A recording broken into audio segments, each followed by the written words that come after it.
Hello everyone, আজকে টপিকটা হচ্ছে আইএলটিএস এর রিসেন্ট কোয়েশ্চেন নিয়ে। আমরা মোটামুটিভাবে সবাই আইএলটিএস এর রিসেন্ট কোয়েশ্চেন আমরা খুঁজতে থাকি, রাইট? ব্যাপারটা নিয়ে আলোচনা করব, সেটা হচ্ছে আইএলটিএস এর রিসেন্ট কোয়েশ্চেনগুলো আসলে অথেন্টিক আমরা কোথায় পাবো। আসলেই কি আইএলটিএস এর রিসেন্ট কোয়েশ্চেন কি অথেন্টিক পাওয়া যায়? এই ব্যাপারটা নিয়ে আমরা আজকে ডিসকাস করার চেষ্টা করব। ক্যামব্রিজ 16 আপনাকে বইটা এখন আমি এখানে দেখাচ্ছি। সো এটা হচ্ছে ক্যামব্রিজ 16 লিসেনিং, রাইট? এটা হচ্ছে রাইটিং, রিডিং, তারপরে হচ্ছে রাইটিং, তারপর হচ্ছে স্পিকিং। এখন আমরা যদি একটু কমন সেন্স যদি আমরা ইউজ করি, রাইট? সে ক্যামব্রিজ 16টা হচ্ছে ক্যামব্রিজ থেকে এখন পর্যন্ত বের হওয়া একদম শেষ বই, লাস্ট বুক। একটু কমন সেন্স যদি আমরা ইউজ করি, আমরা একটু লিসেনিং থেকে আসি। যে লিসেনিং টেস্টটা, প্রথম কথা হচ্ছে যে আইএলটিএস কাউকেই তাদের কোয়েশ্চেন পেপার বাইরে নিয়ে যেতে দেয় না। আপনি সেটা ব্রিটিশ কাউন্সিল থেকে পরীক্ষা দিয়ে থাকেন অথবা আপনি আইডিপি থেকে পরীক্ষা দিয়ে থাকেন, আপনি যেখান থেকেই আপনার এক্সামটা দিয়ে থাকেন, আপনাকে আপনার কোনো কোয়েশ্চেন আপনাকে বাইরে নিয়ে যেতে দেওয়া হবে না। লিসেনিংটাও নিয়ে যেতে দেওয়া হবে না, রিডিংটাও নিয়ে যেতে দেওয়া হবে না, রাইটিং কোয়েশ্চেন পেপারটাও আপনাকে বাইরে যেতে নিয়ে দেওয়া হবে না, সাথে হচ্ছে স্পিকিংটাও নিয়ে যেতে দেওয়া হবে না। আচ্ছা, এখন কথা হচ্ছে আমরা একটা পার্ট থেকে একটা পার্ট নিয়ে আসি। প্রথম কথা হচ্ছে যে এটা কতটুকু অথেন্টিক হতে পারে। এখন লিসেনিং কোয়েশ্চেন, রাইট? আপনি কতটুকু পর্যন্ত মনে রাখতে পারবেন, যে আপনি কি কি মনে রাখতে পারবেন, যে আপনার পার্ট ওয়ানে সর্বোচ্চ আপনি যেটা মনে রাখতে পারবেন। তাহলে এই যে রিসেন্ট কোয়েশ্চেন, এগুলো আসলে কোথা থেকে আসলে আনা হয়? আমরা যদি গুগলে গিয়ে সার্চ করি রিসেন্ট আইএলটিএস কোয়েশ্চেনস, রাইট? তো আমি আগেই সার্চ করে রেখেছি, দেখেন তো এখানে অনেকগুলো সাইট আমাদের এখানে চলে আসে। তো বেশিরভাগ ক্ষেত্রে আইএলটিএস এর যে রিসেন্ট কোয়েশ্চেন খুঁজে পাওয়া যায় সেটা হচ্ছে স্পিকিং এবং রাইটিং এর কোয়েশ্চেনগুলো খুঁজে পাওয়া যায়, বাকিগুলো তেমন একটা খুঁজে পাওয়া যায় না। হ্যাঁ, এখানে আমরা লিজের যে ওয়েবসাইটটা রয়েছে সেখানে যদি আমরা যাই তাহলে আমরা দেখব যে একটু আমাদের ব্যাপারটা ক্লিয়ার হয়ে যাবে। লিজ কি বলেছে? Hi guys, there is a reminder to post your recent questions on the following page.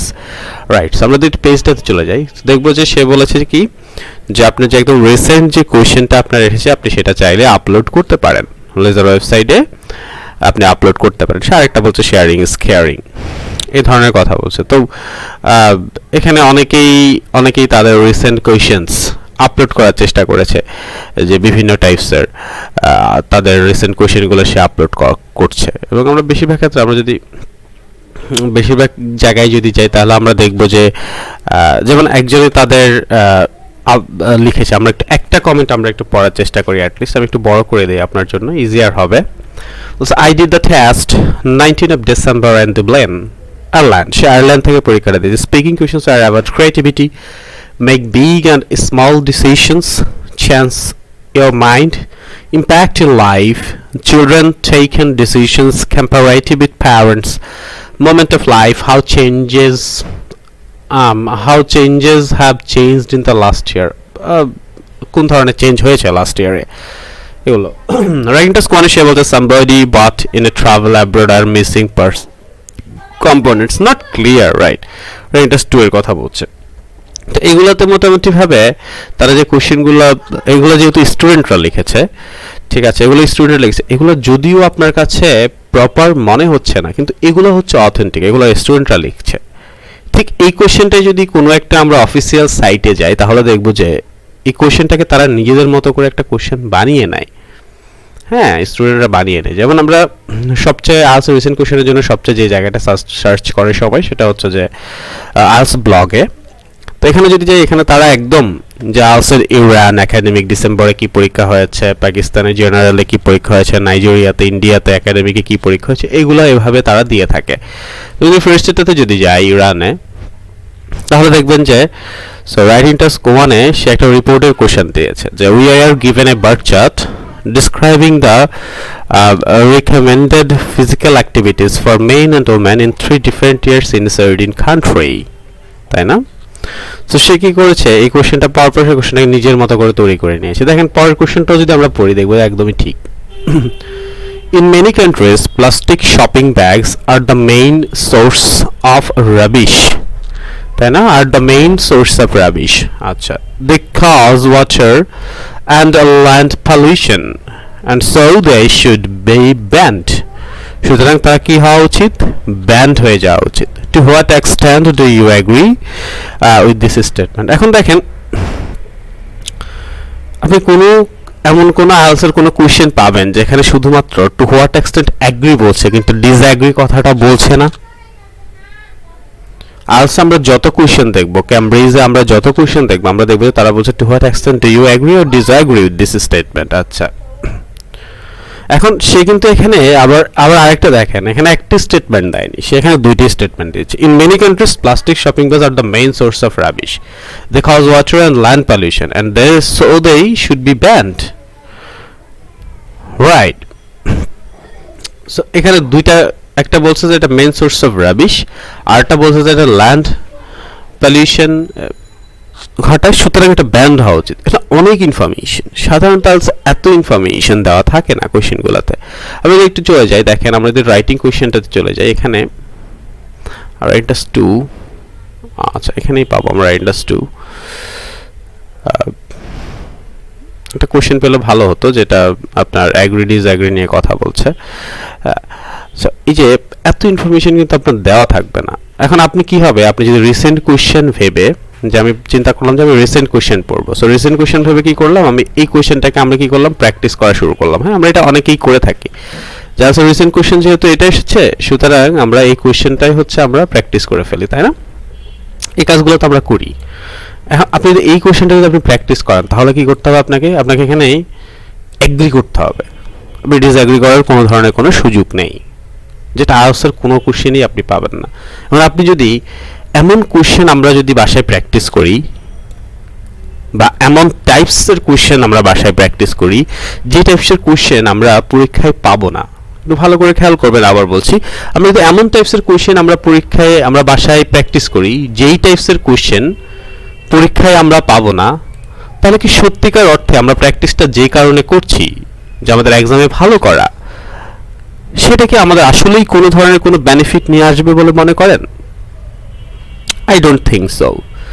আমাদেরকে এমন টাইপসের কোয়েশ্চেন আমাদেরকে ফলো করতে হবে, প্র্যাকটিস করতে হবে, যে টাইপসের কোয়েশ্চেনগুলো আমাদের আনসার পরীক্ষায় আসবে। এখন আনসার কোয়েশ্চেন নিয়ে আমি একটা কথা বলি। আনসার কোয়েশ্চেন ক্রিয়েট করার, হ্যাঁ, আনসার কোয়েশ্চেন ক্রিয়েট করার অনুমতি, আনসার কোয়েশ্চেন ক্রিয়েট করার অনুমতি এখন পর্যন্ত ক্যামব্রিজ ইউনিভার্সিটি ছাড়া আর কারো কিন্তু নেই।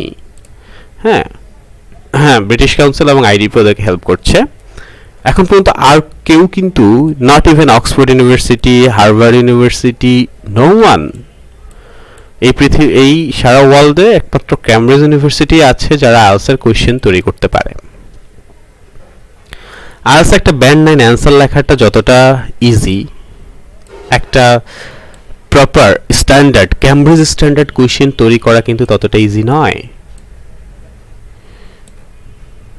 Right, so this is the reason, আপনারা যখনই কোনো কিছু প্র্যাকটিস করবেন, মেক শিওর করবেন যে আপনি ক্যামব্রিজের স্ট্যান্ডার্ডের প্র্যাকটিসটা করছেন। এখন অনেকে বলতে পারেন যে হ্যাঁ, আমরা তো ক্যামব্রিজ শেষ করে ফেলেছি, আমি এখন কি করব? এই কারণে আমরা আমাদের স্টুডেন্টদেরকে যে কাজটা করে থাকি, যেমন আপনারা যখন আইএলটিএস এর সাথে পরিচিত হন, হ্যাঁ, এখন সারা বাংলাদেশে যারা বিশেষ করে যারা আইএলটিএস একটা ভালো স্কোর করেই নিজেদেরকে টিচার বলছেন, হ্যাঁ, সো ওনাদের হচ্ছে কি, ওনাদের প্রধান যে সমস্যাটা হচ্ছে ওনারা কিন্তু আইএলটিএস থেকে কোনো ধরনের ওনাদের ট্রেনিংটা নেই। হ্যাঁ, আইএলটিএস থেকে কোনো ধরনের ট্রেনিংটা নেই। সো এই কারণে কি হয় জানেন, এই ট্রেনিংটা না থাকার কারণে তারা হয়তো ভালো পড়াচ্ছেন বা যাই করছেন, কিন্তু গাইডলাইনটা একদম পারফেক্ট বা প্রপার দিতে পারছেন না। সেক্ষেত্রে কি করি, যেমন আমরা আমাদের স্টুডেন্টকে যে কাজটা করিয়ে থাকি, যেমন এখন একটা সবাই কি করে, কেউ 7 থেকে বলে যে কেউ 7 থেকে 16 পর্যন্ত পড়বেন, কেউ 6 থেকে বলে, কেউ 8 থেকে বলে, ঠিক আছে? সো আমরা আমাদের স্টুডেন্টকে যে কাজটা করে থাকি, বা আপনারা যেটা করেন, তখন কি করেন, আপনারা তখন 7 বা 8 থেকে যখন আপনারা আপনাদের প্রিপারেশনটা শুরু করেন, হ্যাঁ, আইএলটিএস এর কোয়েশ্চেন প্যাটার্ন বুঝতেই আপনাদের মোটামুটি ক্যামব্রিজ 11-12 শেষ হয়ে যায়। তারপর মেইন প্র্যাকটিসটা হয় কোথা থেকে, 13 থেকে, আসলে 12-13 থেকে আপনাদের মেইন প্র্যাকটিসটা হয়। রাইট, তখন আপনি কি পান, আপনি আসলে প্রপার প্র্যাকটিস করতে পারেন 3 থেকে 4টা বই, এর বেশি পারেন না, তাই না? কারণ এরপরে তো আপনার বই শেষ, 16 পরে তো বই শেষ। সো এই কারণে আমরা সাধারণত যেটা আপনাকে সাজেশন করি, আমাদের স্টুডেন্টকে যেটা করি আমরা, সেটা হচ্ছে 1 2 6 7।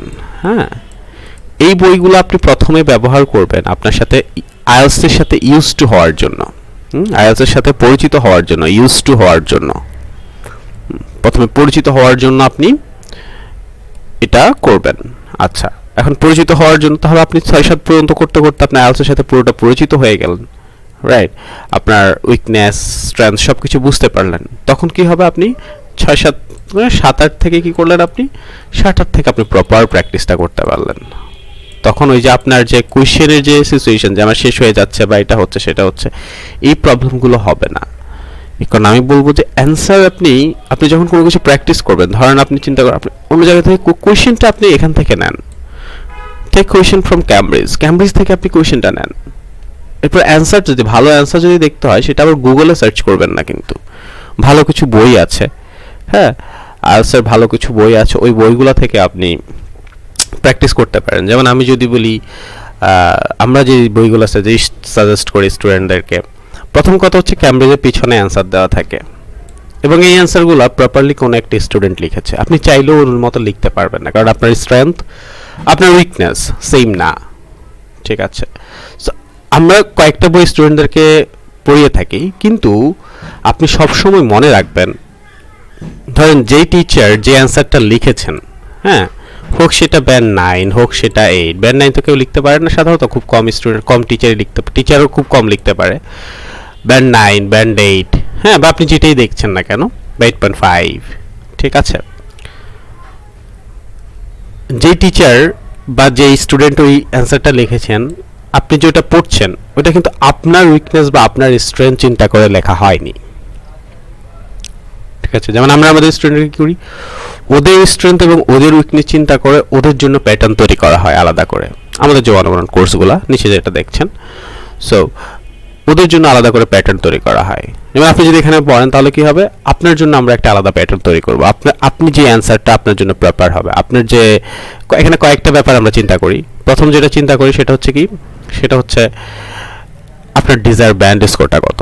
আপনার যদি ডিজায়ার ব্যান্ড স্কোর যদি আপনার 7 হয়, আমরা আপনাকে এমনভাবে শিখে যাতে আপনার প্রিপারেশনটা অ্যাটলিস্ট 7.5 এর জন্য হয়, তাহলে কি হবে, আপনি 7.5 যদি প্রিপারেশন থাকে না, আপনার 7 মিস করার চান্সেসটা কম। আচ্ছা, এরপরে এক একটা স্টুডেন্টের স্ট্রেংথ এক এক জায়গায় থাকে, উইকনেসটা এক এক জায়গায় থাকে। কারো স্ট্রেংথ ভোক্যাবসে, কারো গ্রামারে, কারো আইডিয়াতে, আবার এই তিনটাতেই আবার কারো উইকনেস হচ্ছে ভোক্যাবসে, কারো উইকনেস গ্রামারে, আবার কারো উইকনেস আইডিয়া জেনারেটিংয়ে, রাইট? সো আপনার যে স্ট্রেংথ আছে এবং আপনার যে উইকনেস আছে সেই জিনিসগুলোকে মাথায় রেখে আপনার জন্য একটা প্যাটার্ন তৈরি করা হয় সব কিছুর জন্য। স্পিকিং, রাইটিং, দুই টাইপসের রাইটিংয়ের জন্যই, writing task 1, writing task 2, right? So এভাবে সাধারণত আপনারও কিন্তু ঠিক এভাবেই শেখা উচিত। হ্যাঁ, এখন একজন বলছে যে এটা করতে, আপনি এভাবে করছেন। হ্যাঁ, আবার অনেক টিচার কি করে, তাদের স্টুডেন্টদেরকে বসে বসে রাইটিং লিখে দেয়, হ্যাঁ, রাইটিংয়ের অ্যান্সার লিখে দেয়, এবং এই অ্যান্সার উনি দেখা যায় 30 জন স্টুডেন্টদেরকে একসাথে লিখে দেয়। মানে ওনার যদি একজন টিচারের যদি ধরেন 100 স্টুডেন্ট আছে সাপোজ, তখন কি হয়, আপনি সবাইকে সে একইভাবে লেখা লিখে দিচ্ছে, সবাইকে ব্যান্ডেজ করে 8 শেখাচ্ছে, সবাইকে ব্যান্ডেজ করে 7, উনি যদি 7 পেয়ে থাকেন 7 শেখাচ্ছে সর্বোচ্চ। এখন উনি যদি 7 পেয়ে থাকেন উনি তার 8 শেখাতে পারবেন না, হ্যাঁ, মানে যেটা পেয়েছেন আর কি, সর্বোচ্চ ওটা শেখাতে পারবেন। তো সবাইকে উনি এটাই শেখাচ্ছেন, সবাইকে উনি এটাই শেখাচ্ছেন, তাই না? সো এই ব্যাপারটা হচ্ছে ম্যাটার, এটাই হচ্ছে ব্যাপার, যে আপনাকে বুঝতে হবে যে আমার কি প্রয়োজন, হ্যাঁ, আপনাকে সেই অনুসারে পড়তে হবে, ঠিক আছে? এই কারণে সবসময় কোথাও কোনো কিছু কেউ একজন বলছে যে ঠিক এটা করেন, আপনি এটা করছেন, এটা করার জন্য দৌড় দিয়ে চলে গেলেন, করার আগে একটু চিন্তা করেন।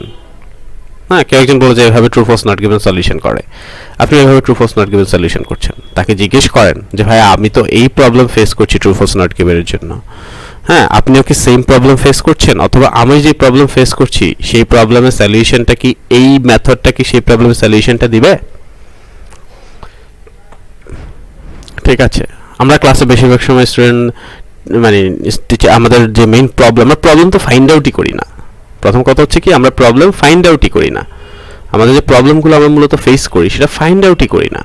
সলিউশন তো এর পরের ব্যাপার, সলিউশন তো অনেক পরের ব্যাপার। আগে তো প্রবলেমটাকে আপনাকে ফাইন্ড আউট করতে হবে, তাই না? আপনাকে তো প্রবলেম ফাইন্ড আউট করতে হবে, এরপরে সলিউশন। হ্যাঁ, সবার জন্য না এক্সট্রা 3 বেলা দিলে তো হবে না, সবাইকে একইভাবে শিখিয়ে যাচ্ছি, হবে না। সবাই একইভাবে ট্রু ফলস নট গিভেন শিখছি, সবাই একইভাবে হেডিং ম্যাচিং শিখছি, হবে না তো। কারণ আপনি যেভাবে হেডিং ম্যাচিং বুঝতে পারেন আরেকজন তো সেভাবে বুঝতে পারে না। হ্যাঁ, সো এই জিনিসগুলো একটু মাথায় রাখতে হবে। So coming back to the IELTS কোয়েশ্চেনে যে কথাটা বললাম, যে আপনারা যে রিসেন্ট কোয়েশ্চেনগুলো কথা বলছেন, হ্যাঁ, এগুলো সাধারণত আমরা অনেকে খুঁজি, যে যেমন কিউ কার্ডের টপিকটা একটু খোঁজার চেষ্টা করি, যে কিউ কার্ডে কি আসছে। হ্যাঁ, এগুলো সাধারণত খোঁজার চেষ্টা করি, যে কিউ কার্ডে কি আসছে, একটু দেখি তো কিউ কার্ডে কি আসছে। ঠিক আছে, হ্যাঁ, এটা দেখতে পারেন আপনার জন্য। যেমন এখানে আছে describe a puzzle you try to solve, you should say what it was like. হ্যাঁ, এটা একটা different topic, puzzle, right? So আপনি এটা নিয়ে একটু পড়ালেখা করতে পারেন। সো এই জন্য হলো ঠিক আছে যে আমি একটু টপিকটা নিয়ে আমি একটু পড়াশোনা করি, যে পাজল। সো পাজল নিয়ে আপনাকে জিজ্ঞেস করতে পারে, কিন্তু পাজল নিয়ে জিজ্ঞেস করলে আপনাকে তো এই কোয়েশ্চেনগুলো আসবে না। এখন পাজল নিয়ে পড়ালেখা করলে আপনি কীভাবে পড়ালেখা করবেন? আপনি কি গুগলে গিয়ে লিখবেন আইএলস কোয়েশ্চেন পাজল? না, আপনি শুধু পাজল লিখবেন। হ্যাঁ, শুধু পাজল লিখবেন, রাইট? পাজল, তখন কি হবে? আপনি বিভিন্ন পাজলস পাবেন, রাইট? বিভিন্ন পাজলস পাবেন।